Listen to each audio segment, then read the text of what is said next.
for Texas Studies at Texas Christian University since 2002, and for the past 5 years is Curator of History at the Fort Worth Museum of Science and History. Please welcome Dr. Smith. Thank you so much. I'm going to beat you to it. Good, thank you. Well, thank you so much for permitting me to be here tonight and speak with you. It's a wonderful opportunity to be in this incredible 19th century structure. I learned tonight that John Quincy Adams spoke here. Now, I can say that my talk probably will not be as informative as his was. I was told he was talking about bumps on people's heads.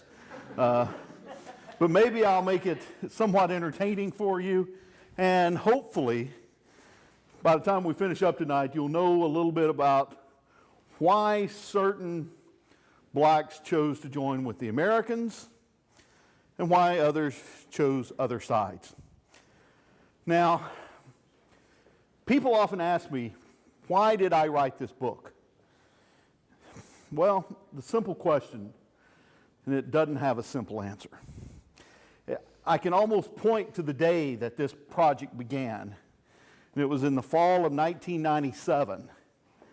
And I was talking about, this was sometime around early mid-October, and I was lecturing in a U.S. History Survey class, and I'm much like a Baptist minister when I'm teaching. I'm flailing my arms around, and I'm pacing and walking, and sometimes I stand on top of desk, and I was telling the class, I was trying to create a dramatic image, and that image of why Andy Jackson is able to win at the Battle of New Orleans. And I was talking about how Jackson, through force of determination and force of will, he's able to create a multinational, multi-ethnic, and a multiracial army. I mean, he was able to bring in Kentuckians and Tennesseans and get them to play together, which was hard enough. He was able to get the Louisianans of Spanish and French descent, get them to play together. He also recruited Jean Lafitte and his Baratarian pirates. And in the romance of the 21st century, we like to think of him as this swarthy, handsome, of course, Cecil DeMille cast Yul Brynner for the role. So that's not quite who Jean Lafitte was. I mean, if you think about it, they're really no more than common criminals, but Jackson brings them into the fold, even though he had previously referred to them as a desperate banditti. Well, he also had 25 Choctaw Indians, and please get that on film, 25 Choctaw Indians. They always get left out. And then he had 2 regiments of free men of color. These are men, one regiment had been there since the period of the American Revolution. The 2nd regiment were men who had arrived only after the 1803 slave uprising in Haiti. And then he also recruited slaves and promised them freedom. So with this multi-ethnic force, he's going to have a defensive line at a place called Chalmette, about 6 miles south of the city. And as I'm weaving this story and starting to get excited about it, this one student raises his hand. He said, "Dr. Smith, you told us in the last class period that in the Chesapeake that slaves joined with the British. And now you're telling us that slaves joined with the Americans here in Jackson at New Orleans. Why did they choose each side?" I'm thinking, oh crap. It was one of those questions I thought, I don't know the answer off the top of my head, and I'm not going to try to feed him a line. I said, well, let me look into it, and I'll get back to you. Well, I looked into it and could find nothing about it.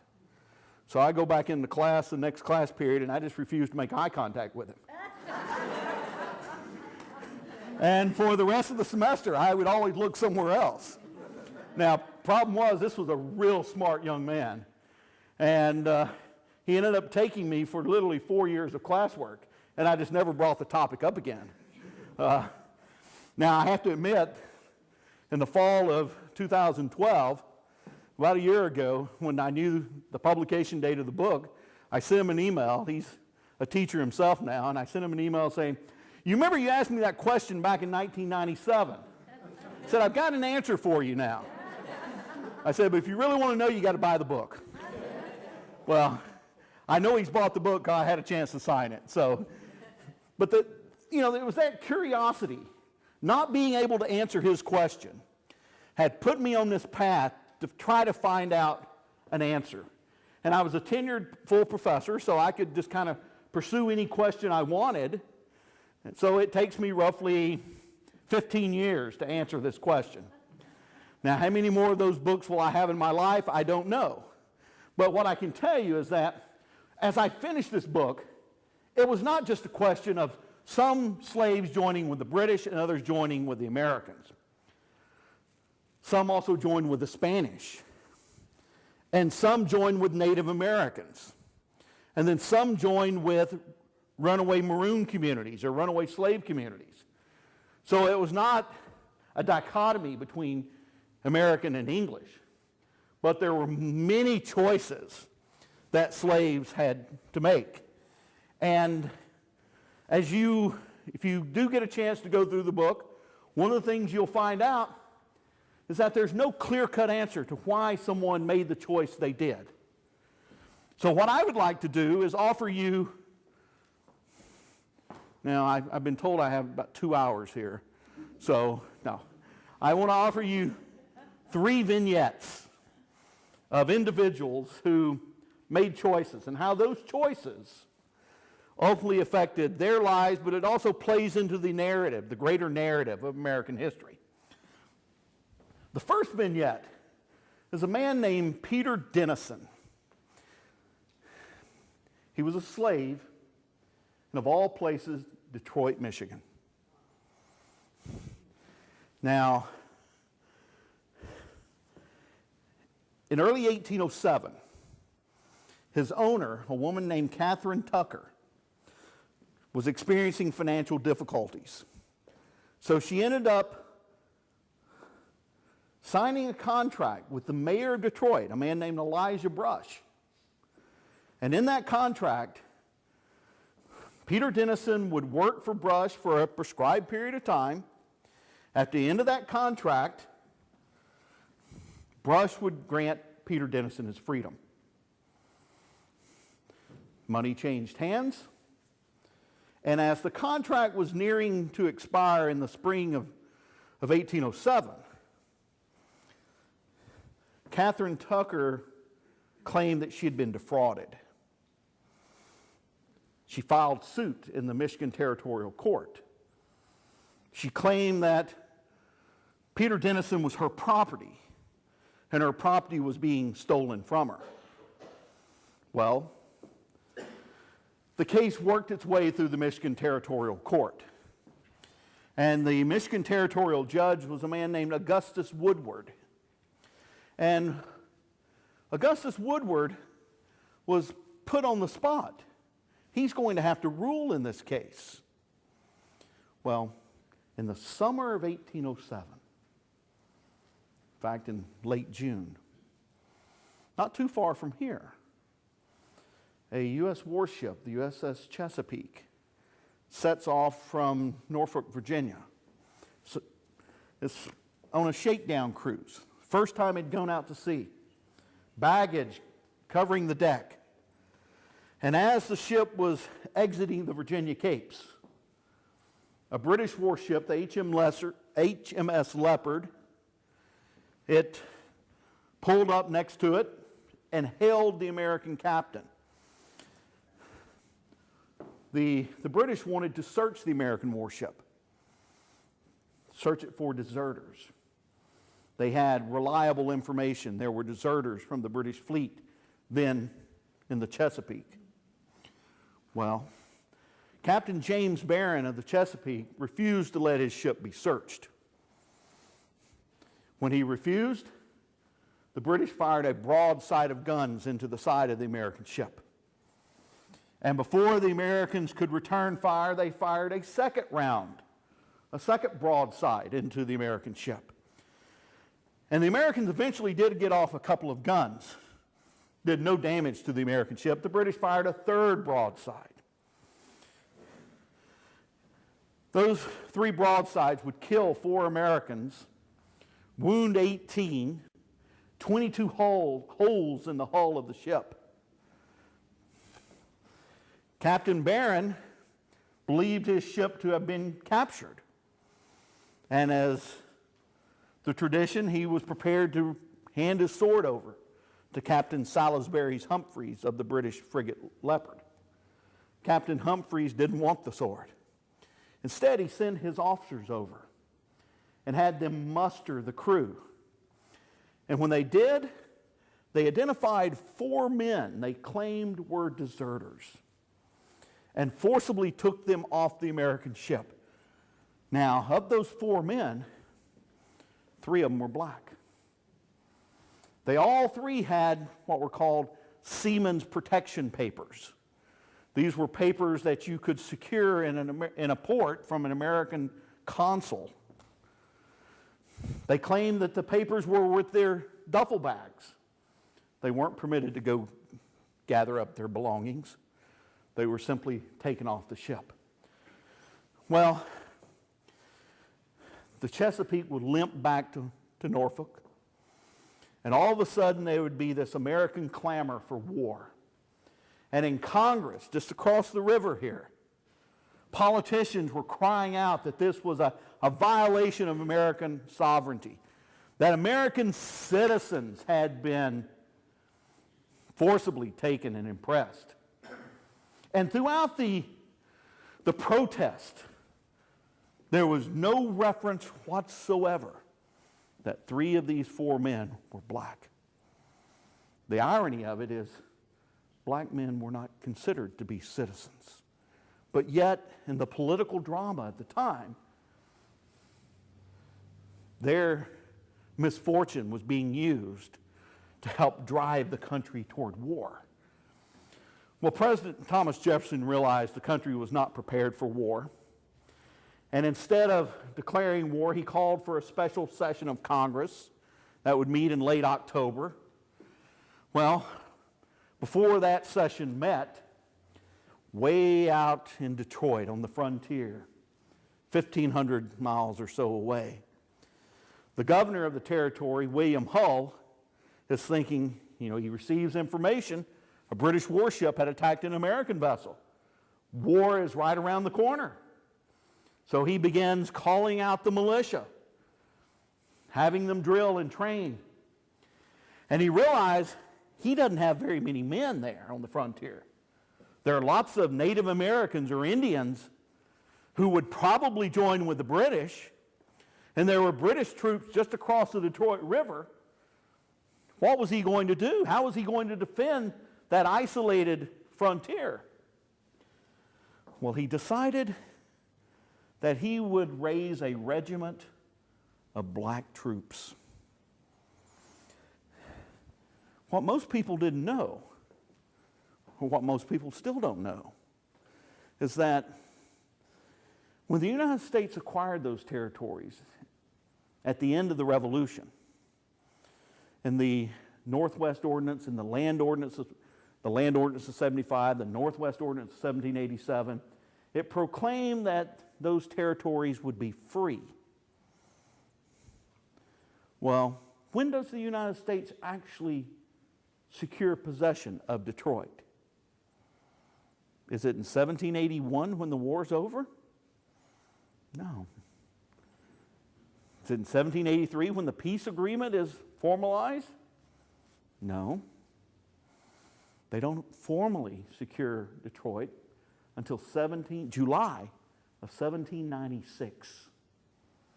And the reason was that many of the provisions of the peace agreement had not been fully met.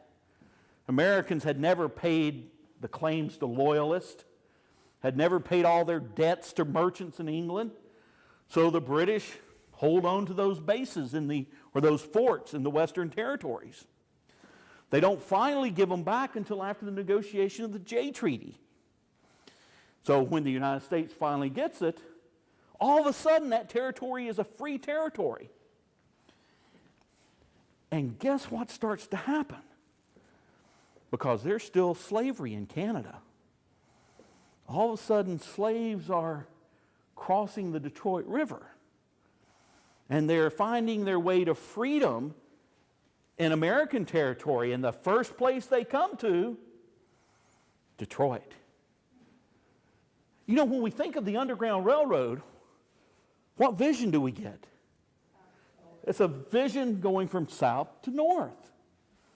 But there is a very narrow window of time, literally from 1796 to 1815, where there along that Detroit frontier, that Underground Railroad has flip-flopped. That slaves are escaping from Canada, and they're finding their way to freedom. So you have someone like Peter Dennison, who had been a slave before the Americans handed it over. Before the British handed it over. So he remained a slave. And the decision that Augustus Woodward said, because he was a slave before the transfer, he remained a slave, and he remained the property of Catherine Tucker. Well, that decision is coming out just at the time that Hull is saying, I need someone that would have the respect of these runaway slaves, who could command these runaway slaves. The Governor Hull and the Mayor of Detroit, Elijah Brush, decide that Peter Dennison, he had gained some notoriety during his court case. He had the temperament, apparently. He would be appointed the commander of this black fighting force. They drilled right there in the fort, there along the Detroit River. And as they were constantly drilling and training, the white population there began raising all kind of hell about this. They didn't like the idea that Hull was arming runaway slaves. What kind of message could this send? Well, fortunately, the possibility of war subsided pretty quickly. Instead of going to war, we have that special session of Congress, and Congress, by the end of October, their passions have subsided. We don't go to war. Instead, we pass an embargo act. And Peter Dennison and the militia, the black militia, are dismissed. And even though they're dismissed, there's still protests there in the Michigan Territory. Protest letters coming to the governor. Many of them being sent to the Secretary of War, that he had militarized these runaway slaves.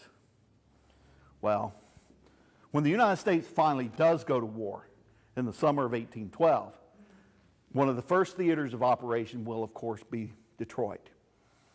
And Hull, again, is short of manpower. He calls out that black militia again. They will help defend the city until Hull decides to surrender it. Now, when Hull surrenders, the soldiers, the regular soldiers, will be taken as prisoners into Canada. Hull and some of his officers will be paroled. The militia would be told to go home. So Peter Dennison apparently went home. Now, we don't know what happens to Dennison during the war itself. But we do know that when the war is over, that a Peter Dennison shows up in the little community of Sandwich, just right across the river. It's suburbs of Windsor today. And he joins an Anglican church there. And the church secretary records his name as Peter Dennison. Spells it D-E-N-N-I-S-O-N. Now, in the court cases in Michigan, it was spelled D-E-N-I-S-O-N. Is it the same guy? Well, the Peter Dennison in the court case had a wife. Peter Dennison in Canada had a wife. The Peter Dennison in Michigan had 4 kids. The Peter Dennison in Canada had 4 kids. Pretty good. I'm I'm hedging my bets, but I'm thinking that this is the same Peter Dennison. And what he describes as his occupation is free man. He's not a slave. He has crossed over the border. And in fact, what you can say is that Peter Dennison is one of the first. He's on the vanguard of that Underground Railroad movement, flip-flopping and going from American territory to freedom in Canada, because the Canadians were phasing out slavery there. So if a runaway slave made it to Canada, he could proclaim himself a free man and enjoy the blessings of that liberty. So in the case of Peter Dennison, he used the chaos of war to find his way across the border, to bring his wife, to bring their 4 kids, and find the freedom that he could not secure in the United States. That's kind of a feel-good story. Well, let me offer you the second vignette. Story of someone a little closer to here. A slave from Calvert County, Maryland, named Charles Ball. Now, Charles Ball, according to his own memoir, he was born about 1780. And as a young man, as a young boy, you don't really get the idea how old he is, but you get the impression he's probably 6, 7 years old. His mother and his sister would be sold away from him. And that left a vivid imprint on him. And then there was a thought that his father was going to be sold, but his father, instead of being sold south, he chose to flee, to try to find freedom. So young Charles Ball was abandoned. Now his maternal grandfather lived on a nearby plantation, and apparently young Charles Ball went over and visited quite often. But his owner was not particularly good to him. The only thing that his owner did that was positive, about 1800, he leased Charles Ball out to the U.S. Navy. And Charles Ball came to Washington, worked at the Washington Navy Yard, was a cook aboard the frigate USS Congress. And during his time there, Charles Ball commented how that was the best time of his life. He met people from all over the world, and he saw that the maritime world was a world in black and white. It was not a white world, but it had multicolors. And he thought that that's the way he could find his freedom. And a couple times he planned escapes, and at the last minute they would fall through somehow. Well, about 1802, his master called him back from Washington and chose to sell him to another man. This other man was a particularly brutal man. Didn't treat him very well, beat him pretty incessantly, didn't feed him very well. And Ball says that he did all he could to endure that humiliation that he experienced. And then, about 1805, he was sold to another master, who he said was even worse than the one before. Now this master he cites by name. Said his name is Levin Ballard. Levin Ballard. He said Levin was a hateful old man. And about 1807, Levin Ballard sold Charles Ball south to Georgia. Charles Ball was taken in chains and marched to Georgia. And he said once he got there, he saw the true horrors of slavery. He was able to escape. He was able to travel by the light of the stars, living off the land. He made his way back to Calvert County. And when he got back, no one turned him in as a fugitive slave. In fact, many of the white farm owners began hiring him out as a laborer. That tells me a couple of things. One, that Levin Ballard must have been a real SOB. That apparently even the white people in the neighborhood didn't like him. And that Charles Ball was apparently a good worker. Well, from 1807, 1808 till about 1813, Charles Ball became a prosperous farmer. Did very well. He purchased some land, got married. I've made this mistake before. I said had kids. He didn't have kids. His wife had kids. I've learned to correct myself there. And then when the War of 1812 came to the Chesapeake in full force during the spring of 1813,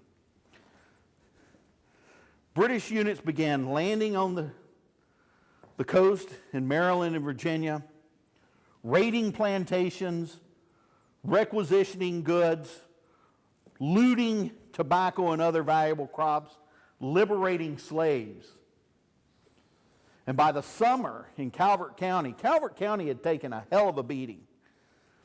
A group of white plantation owners said they were going to visit the British fleet and that Charles Ball should join them. He could mingle amongst the slaves and convince them to return. Well, when they visit the British fleet, the slave owners, they appeal to these slaves. They use emotion, they use chicanery, they tried everything in their arsenal. And guess how many choose to go back? Zero. They asked Charles Ball to spend a night and to mingle amongst the slaves. He spends the night. The next morning, guess how many are ready to go back? Zero. And as he is getting off the ship, a British officer said to Charles Ball, "Why don't you join us and find freedom in a British colony?" And Charles Ball looked at that officer and said, "Sir, I am a free man. I have all the land to work that I can work." Charles Ball had constructed an identity for himself. It's a facade. I mean, if you think about it, Charles Ball is a fugitive runaway slave. But he had convinced himself that he was a free man, and his local community accepted him as a free man. Well, by the spring of 1814, Charles Ball had joined the U.S. Navy. He was served aboard Joshua Barney's gunboats in the Chesapeake. And by August 1814, those gunboats had been run up the Patuxent River. The British were making plans for an operation against the nation's capital. And a part of that operation involved this community here.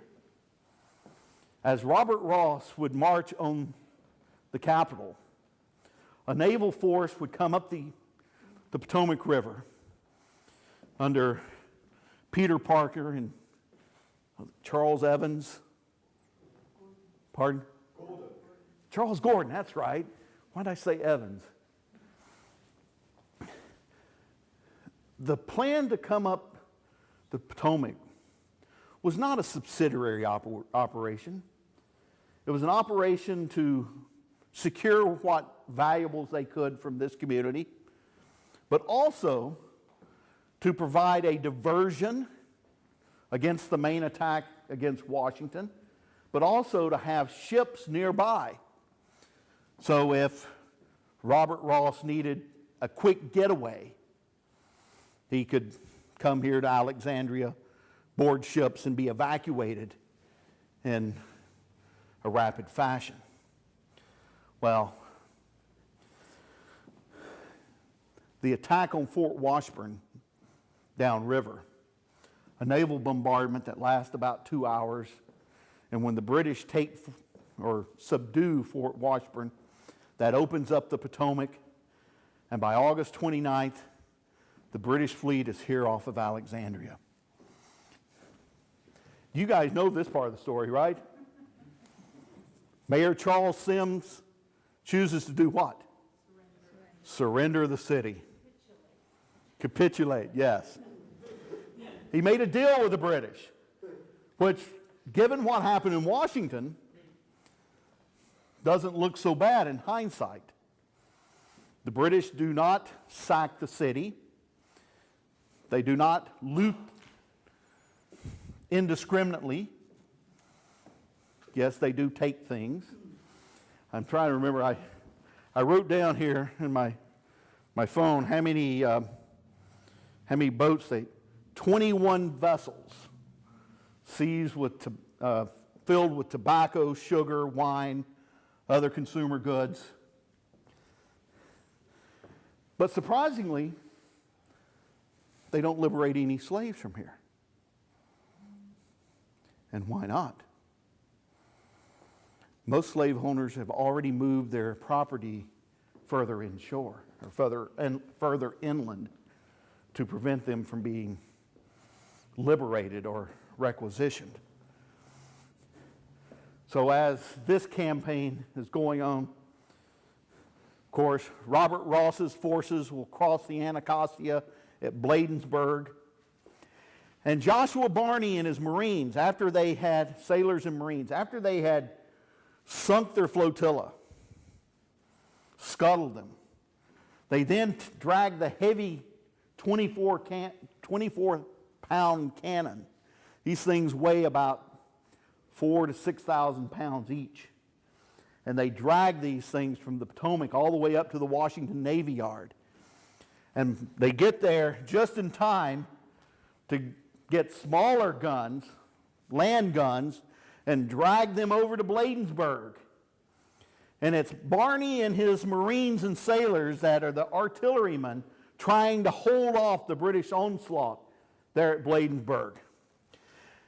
And of course, the story, if you know that story, most of the militia break and run, the army holds out for a while, and those sailors and Marines keep firing those cannons repeatedly until Barney is wounded. And when he falls to the ground wounded, he orders his men, spike your guns and retreat. Charles Ball was a sponger on the cannon. He's there sponging that gun, and when Barney falls and says retreat, they spike the gun, he drops his sponge, he just walks through the British line. He's a black man. Perhaps he's a slave wanting to come join them. Well, he walks through the line, makes his way to Baltimore, where he'll serve in the defenses, the outer defenses on the northwest side of town. And of course, Ross will find his demise just south of Baltimore at North Point. When the war is over, Charles Ball goes back to Calvert County. He's able to buy land. He's living a good life until about 1830, when a slave trader coming through the neighborhood claims to recognize Charles Ball as a man that he had taken south more than 20 years before, put him back in chains, and drug him back to Georgia. According to Ball's memoir, he escaped again. This time made his way back to Calvert County. And by the time he got back, his wife and kids had been dragged away into slavery. Charles Ball published his memoir in 1838.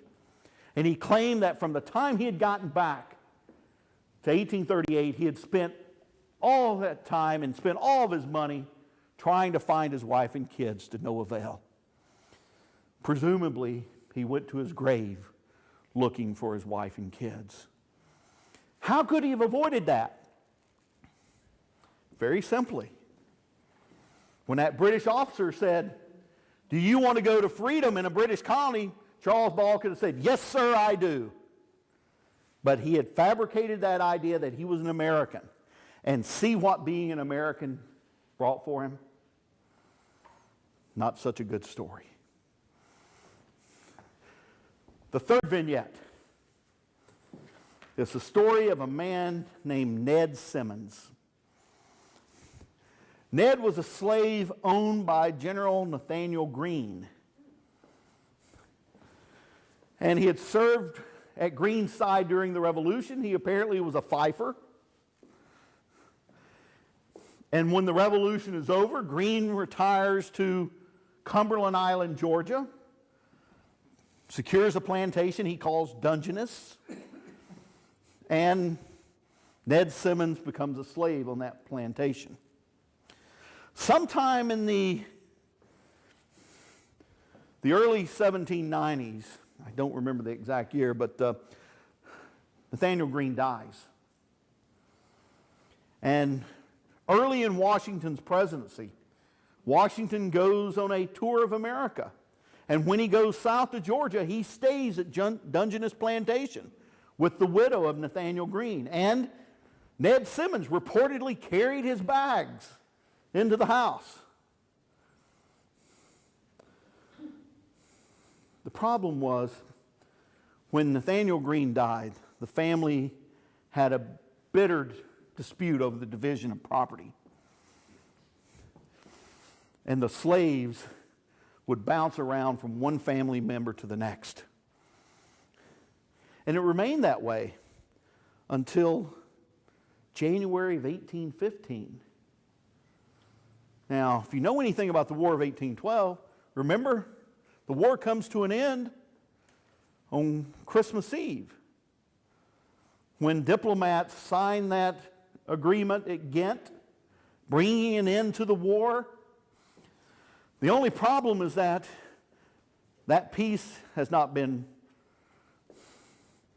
ratified by both governments.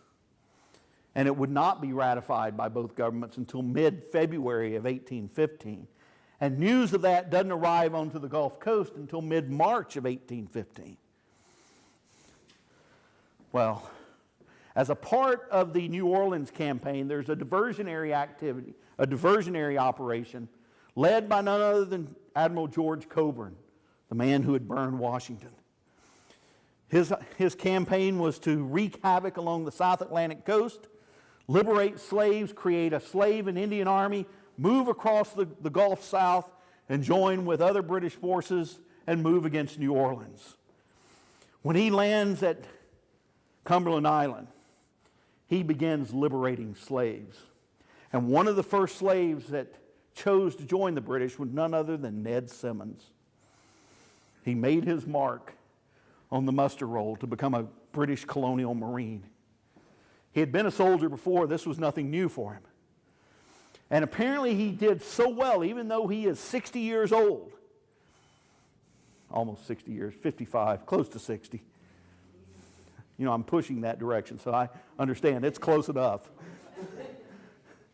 But nonetheless, Ned Simmons does so well that George Coburn said, "We will keep him here on Cumberland Island to serve as an example to all other slaves who make their way to the island, that they too can become a British soldier." Now, how many slaves eventually make their way to Cumberland Island? The British will evacuate about 1,400. About 1,700 make their way, roughly 300 end up dying. And there is Ned Simmons providing that example. And he would serve as that example until mid-March 1815, when American peace commissioners arrived. And all of a sudden they're proclaiming that all property has to be returned, including slaves. Now Coburn is going to fight that tooth and nail. He's going to refuse to bring slaves back to the island. But any slave that was still there, he felt compelled to turn them over. About 80 slaves were returned to their plantation, and one of them was Ned Simmons. According to the family oral tradition, when his uniform, his musket was taken from him, his uniform was stripped off of him. And as it was, Ned Simmons hung on to it, refused to let them pull it from his hands. And when they did finally pry it out of his hands, he held on to a button. That button became a prized memento for Ned Simmons. He kept it with him. That was a reminder of how close he had come to freedom. After the war, he goes back to his existence as a slave. He does finally find his freedom. When? 1863. Ned Simmons is a centenarian. He and his 70-year-old daughter will hear that federal forces are at Fernandina nearby. They will leave Dungeness Plantation under cover of darkness very quickly. Ned Simmons didn't have a chance to go to his cabin and gather up his belongings. They made their way to the federal position. Soldiers welcomed them in as refugees, provided them with food and shelter. There were some New England missionaries there who began to treat Ned Simmons. And they realized he couldn't read. They taught him to read as a centenarian. And there was a newspaper reporter for a Christian newspaper who began doing interviews. They heard that this former slave had known George Washington. So he did a series of interviews with this newspaper reporter. And the last one he does, Ned Simmons says, if I were to die today, I could do so knowing I could go to the Lord knowing that I was a free man. He died about 2 weeks later. He was a free man. In the 1990s, archaeologists working for the U.S. Park Service did excavations of the slave cabins at Dungeness Plantation. And they uncovered amongst the numerous artifacts a button from a British 1808 uniform that substantiates the family's oral traditions, yet the family doesn't get it back. It sits in a filing cabinet in a Park Service warehouse, kind of like the Raiders of the Lost Ark at the end. But how many slaves do find their freedom? I mentioned there are 1,400 from Georgia and South Carolina. I was giving this talk in Dallas, Texas, to a black genealogical society. And as I was going through it, I had this elderly lady raise her hand, and she said, well, you know, you're not talking about many people. I said, 1,400? That's quite a few. She said, but that's not like the American Revolution or the Civil War. I said, no, but when you look at the total number of slaves that found their freedom, it's somewhere in the neighborhood of 5,000. Now, it's almost impossible to pinpoint a number, how many there were. In the 1820s, the U.S. government and the British government negotiated. There was a convention. You know, the War of 1812 ended with that status quo ante bellum. You know, things as they were before the war, and all these things will be settled after the war. Well, the slavery question would be negotiated in the 1820s. And the Tsar of Russia would actually mediate. And basically, the Americans had to offer a number of how many slaves they thought had been liberated. And the government said about 7,000. And the British had to offer a number. They said, oh, it's about 3,000. So, you know, that's a pretty big discrepancy. That's what I work from. You know, the Americans saying this many because they're hoping to be paid for that many. And the British are saying this few because they're hoping to pay for that few. Well, one of the things that took me so long on this project is I tried to work through the papers of ship's pursers. The pursers are like the business officers of the ship. Everything that comes on the ship is accounted for. Everything that goes off the ship is accounted for. So the British are very, very good at two things during the war. One is transport. They are sending ships out from London. They're going to Bermuda, offloading a few things there. They're putting on some troops at Bermuda, and then they're coming to the Chesapeake. They land at Tangier Island. That would be the base of British operations. That's where slaves congregated. And once the troops were offloaded and the supplies were offloaded, then the slaves were loaded on. And then they were taken back to Bermuda. Back and forth, back and forth. And every time a person went aboard, there's a ship's purser there saying, 28 slaves. That's how many I've got to feed between here and Bermuda. They're keeping detailed track of this because if anything comes up missing, they have to pay for it. So these guys don't want to pay for it. So they keep pretty good records. Then when you get into Bermuda, there are minor colonial officials who have essentially the same job on land. They're keeping track. Then when they're being shipped off to various locales from Bermuda, they're shipped to Halifax in Canada. There's colonial officials there that are keeping track. Following those purser account and those minor official accounts, there's about 4,800. That's close to 5,000. 4,800. They end up in Bermuda for a short period of time. Then they are shipped off to Halifax. And what they find out, what the slaves find out in Halifax is that it's pretty dang cold up there. And the land's not that good for farming. In fact, the governor of Trinidad tries to convince slaves to leave Canada and come to Trinidad. And of course, the slaves, the former slaves, the refugees there in Canada are saying, God, you guys still have slavery in Trinidad. I don't think I want to go there. Year after year after year, the governor of Trinidad is sending someone to Canada to try to convince them. Finally, about 1821, a group of about 1,000 say, okay, it's just too dang cold for us up here. We'll make that trek. Well, the British government take these refugees, put them right in the middle of the island of Trinidad, right in the middle of the jungle. Now, when you're in a jungle, you know, you clear off the land, you build a hut, you try to clear off some land to farm. If you don't keep working it, what's going to happen? The jungle comes back and reclaims what it had once had.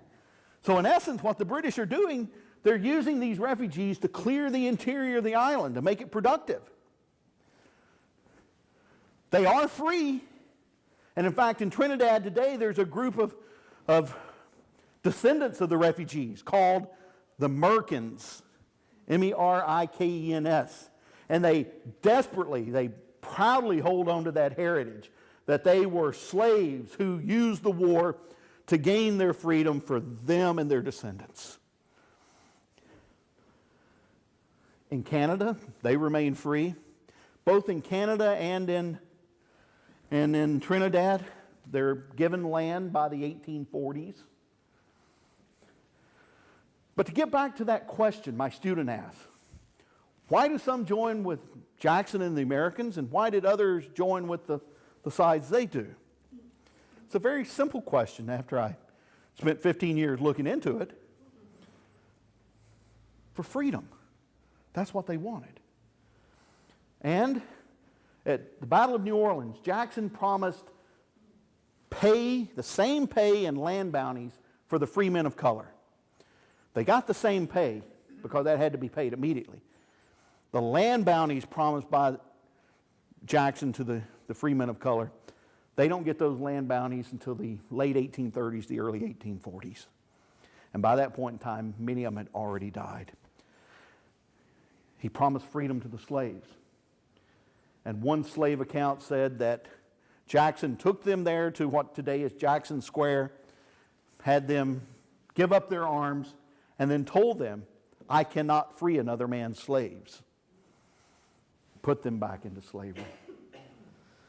Well, the moral of this story is, the War of 1812, which had begun with such high hope and expectation, many people thought it would be the continuation of the revolutionary mood, the idea of life, liberty, pursuit of happiness and freedom. Many people thought that perhaps slavery might come to an end, and it looked as if that slavery might be weakened before the war began. But the war hardens attitudes about slavery, especially in places like Virginia and Maryland, where the federal government didn't provide much support. Instead, they had to rely on a militia. So the militia are standing there with their muskets looking out on the horizon to see if there's British sails, scared to death they might have to fight them. and then they're having to kind of constantly glance over their shoulder to see if their slaves are running away, joining the British, or even worse perhaps, rising in revolt. So what happens in the aftermath of the war across the South? State governments realize that the federal government did nothing to protect them during the war. They have to protect themselves and protect their own institutions. And they will become much, much hardened about the attitude of slavery. And across the Gulf South, area of present-day Alabama, Mississippi, Louisiana, even into East Texas, slavery will gain a renewed life because you've cleared the Indians out and you've eliminated those problems with maroon communities. Now it opens that land up for plantation, slavery, agriculture. Yeah. And it's the emergence of what we look at now as the Deep South, the Slave South. That comes in the immediate aftermath of the War of 1812. So on the one hand, the freedom story is a happy ending. The slave story brings us back to the reality of American history. So, as I told my student many years later, it's far more complicated than I could have ever answered in class. So, thank you so much.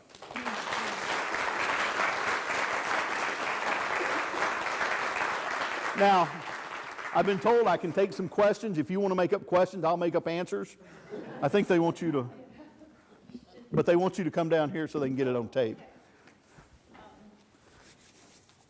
Don't ask a hard one now, because it might take me 15 years to answer it. I'm Ruth Reeder I work with the Office of Historic Alexandria. Oh, fantastic. I've been very interested in the War of 1812. Me too. We've been recent interest. You mentioned when you were talking about Charles Ball, you actually said something. You said the British didn't liberate slaves in Alexandria. I don't think Pat O'Neill's here tonight. He's has been doing Okay, Pat O'Neill has been doing a lot of research, and one of the things he did was looked at the British ship's logs. Okay. And what he found was for the Anna Maria. Okay. He sent me a copy of the actual page. It's 3 lines, and it says, "Anchored near Alexandria." This is end of August, 1814. Midnight. 24 slaves boarded. And I've spent months trying to track that down. Who these people were and what happened to them, and can find nothing. Yeah, and that's one of the huge problems. There's a researcher in London named John McNish Weiss, his wife is a descendant of the Merkins. So he's been working on this topic for, 20 years, I know. We call him the great unpublished source because he's never written the book he says he's writing. But he's been trying to create a database with individuals and names so that we can have a better idea of who these are. What I can say is that it's almost impossible because so often you look at those ship log and they just say 24. And then if you're able to get to a purser's account, they're saying, okay, 24, 12 men, they get a full ration a day. 8 women get a half ration a day. 4 kids get quarter ration a day. So that's the way that they're kind of documented in the record. When you find someone like a Charles Ball, it becomes very hard to believe their story. Now, the case of Charles Ball, he does publish an autobiographical memoir in the 1830s, about 1838. And there's been this kind of historical debate among scholars saying, well, the memoir is not really one person, but instead is a compilation life, and that it was written under the pseudonym Charles Ball by an abolitionist. Well, that's possible. It's certainly possible. There's not a Charles Ball amongst Joshua Barney's muster rolls. but there is a C. Ballard. Now remember, Charles Ball is a fugitive slave. So if he writes, "My name is Charles Ball," there's a good possibility someone could track him down for that. So remember, he was owned by Levin Ballard. So, historians are still kind of debating this issue. I tend to think that there was a Charles Ball, that his life is a part of that composite, but maybe everything that happened in that was not him. But it does make a wonderful story.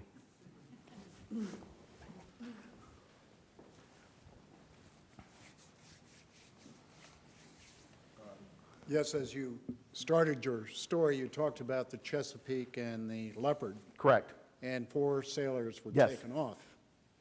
What happened to them? What happened to them? The 4th sailor was actually a deserter, a white deserter, and the British hung him by the end of August. The other 4 kept petitioning their case, and they would eventually be turned back over. I think it's 1811, 1812. Back to the Americans, yes.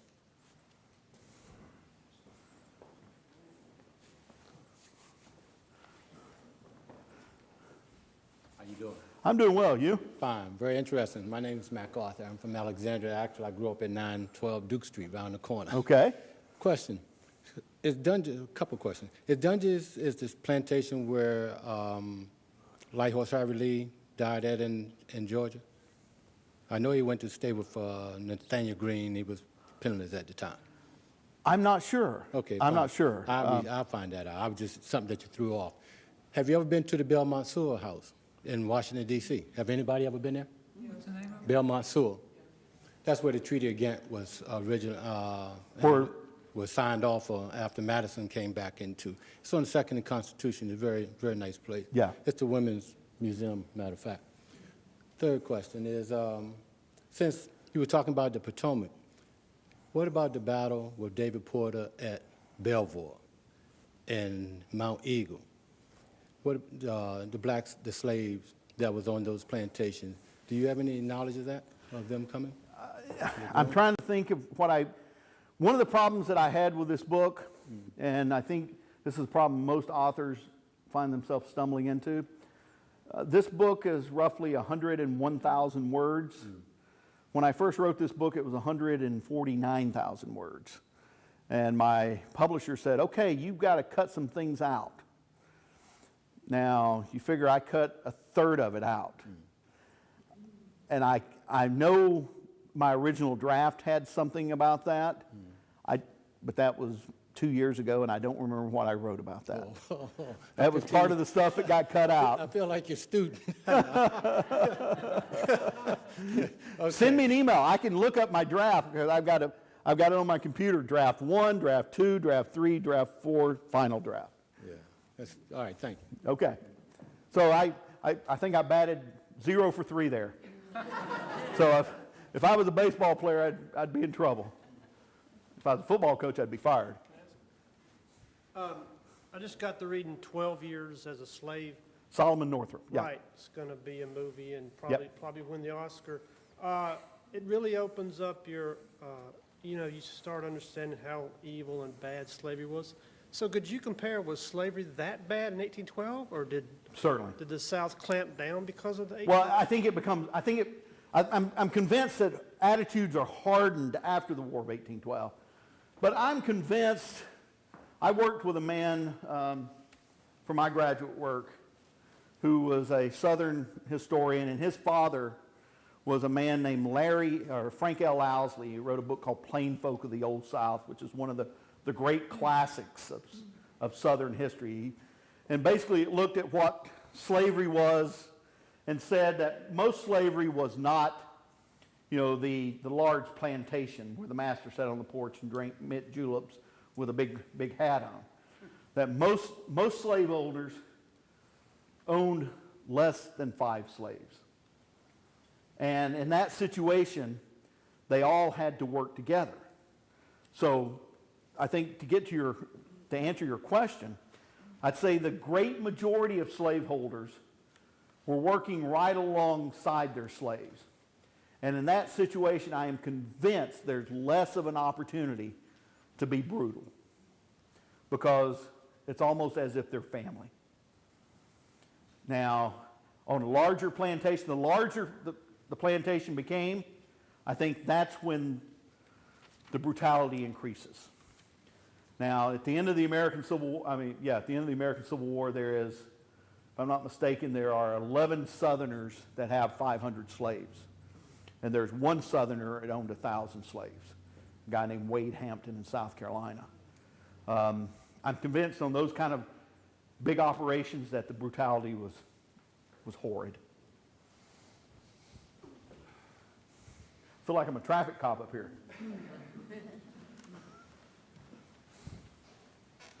My name's Peter Pennington, and I've really got a couple of observations. One for Ruth. The Anna Marie was a commandeered messenger boat and wasn't really officially a Navy ship. Probably she was not much bigger than this platform here. She may well have been able to get alongside. Chances are, if they'd had a 25th slave on board, she might have capsized. Yeah. The other thing, your first vignette reminded me of a story that I read this week. I don't know if anybody else saw this, but there was an obituary for the first black paratrooper, a sergeant. Anybody else see this? Incredible story. He trained, and they were putting together this cadre of black paratroopers for special ops in 42, 43. No theater commander would take them. One, because they were tough and elite, and two, it would have broken down segregation. Yep. And so they ended up in Oregon as fire jumpers. And when desegregation came in the American forces in 1947, they stayed on there and continued to fight fires. Initially, of course, there were balloons being flown across the Pacific by the Japanese, and they did actually kill 5 people who were having a picnic. But this is one of the reasons the fire started. See, the moral of that is don't have a picnic. But I thought that was a very touching story, and immediately when you started talking about the black militia, I thought of this sergeant and his group of men. No, thank you. Thank you. Other questions? Yes? No? Oh, please. You talked about Canada freeing slaves. Yes. Can you say something about what the chronology was between the freeing of slaves in Canada and in England? Slavery, well, first of all, Great Britain and the United States outlaw the slave trade the same year, 1807. The British will terminate slavery in 1833. And so by 1833 in Canada, as a British dominion, there was no slavery. But even earlier in the 19th century, the Canadians had passed restrictions saying that slaves, when they reached age 25, would be freed. So for someone like Peter Dennison, he uses that uncertainty as an opportunity to cross over the border and find his own freedom. Thank you. Yeah. Was there any analysis by the British or the American military about the performance of blacks on either side? And I mean, we hear a lot about Robert Shaw and Certainly, yeah. and the black troops in South Carolina. No, there's no analysis per se, but I can tell you that the British created, here in the Chesapeake, they had about 600 colonial Marines. These are men that they had liberated from the shores of the Chesapeake. They gave them uniforms, they drilled them, trained them, and they do participate. In fact, they participated in the attack on Washington. They participated in the attack on Baltimore. And their commanders talk about how they are the perfect soldiers, that they are well disciplined, they're accustomed to the climate, they are accustomed to hard work, they have no fear, and you don't have to worry about them deserting. So, in that respect, the British, they were convinced that they had found an incredible manpower supplement. In fact, Admiral Alexander Cochrane, he is convinced that he can liberate 1,000 men and put uniforms on them, and he says that will hurl Madison from his throne. Well, it almost does. It almost does. Other questions? No? Thank you so much. It's been a real pleasure. Thank you. We have some other talks coming up. In February, on Black History Month, we will have Stephanie Deutsch. She has written a book, a fascinating book, on You Need a Schoolhouse. And apparently, this is the story of the Rosenwald schools that were built in the South during the 1920s. It was a relationship between with Booker T. Washington and Rosenwald, who was the president of Sears and Roebuck. Rosenwald had money, Booker T. Washington had a vision. And together they built thousands of schools with local communities, Afro-Americans, to bring schooling to communities. One of the communities where that was brought to was here in what is now Alexandria. At that time, it was Fairfax County. And ironically, the site of that school is where T.C. Williams High School stands today. Stephanie Deutsch happens to be a member of the Rosenwald family. She lives in Washington, and she's agreed to come over and talk. We're trying to get the site for that talk, not here, but most appropriately at T.C. Williams High School. But we're not there yet. In March, Stuart Butler, who has written a book, Defending the Old Dominion, Virginia and its Militia in the War of 1812, will be delivered here. And in April, we have our annual award ceremony, history awards ceremony that Debbie will chair. This is where we honor outstanding scholars, high school scholars in history, and give them awards from our 4 high schools here in Alexandria. And Debbie's done a great job as far as finding, locating past award winners who, one of them, we hope, will be a speaker here. We had one several years ago, a gentleman who got the award, and he's now a professor, I believe, at Johns Hopkins. Is that right, Debbie? And that was very inspirational, particularly to the young folks. And then later on in the spring, we have an event with Rosie the Riveter. Don't forget, World War I's coming up, the centennial. And then we have one in June on very local here. It's African Americans of Alexandria, Virginia. At the same time, there's some other great talks that are going to be run by the Office of Historic Alexandria. So if you are not a member of our association, please join. If you have a question whether or not you are a member or paid your dues, I do have a list there, so check that out. We have a great website, and I did not see her there. Sarah is our webmaster, and this site is walks and talks. It's great. And hopefully this video that's being done tonight will eventually be up on the website. Don't look for it tomorrow. Sarah has her hands full right now in more ways than one. A move and a very young child. So that's a double whammy. But so with that, Dr. Smith will be here signing his book. I've read the book. It's fantastic. I encourage you to get your autographed copy. And thanks so much for coming. Thank you.